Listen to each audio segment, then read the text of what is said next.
താൽക്കാലിക vice chancellor നിയമനം സംബന്ധിച്ച ഹൈക്കോടതി വിധിക്കെതിരായ അപ്പീലിൽ UGCയെ കക്ഷി ചേർക്കാൻ ഗവർണർ.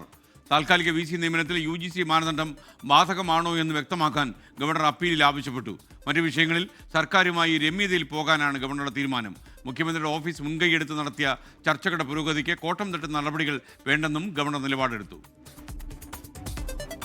താൽക്കാലിക VC നിയമനം സർക്കാർ നൽകുന്ന പാനലിൽ നിന്നാകണമെന്ന ഹൈക്കോടതി ഡിവിഷൻ ബെഞ്ച് വിധി ചോദ്യം ചെയ്താണ് ഗവർണർ സുപ്രീം കോടതിയിൽ അപ്പീൽ നൽകുന്നത്.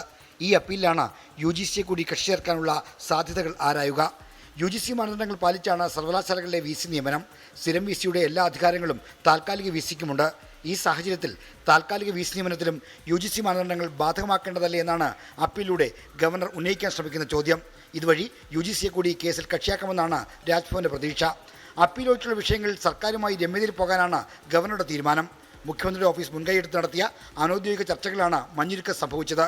അപ്പീൽ ഒഴികെയുള്ള സർവകലാശാല വിഷയങ്ങളിൽ കർശന സമീപനം വേണ്ടെന്ന് ഗവർണർ രാജ്ഭവന് നിർദ്ദേശം നൽകി.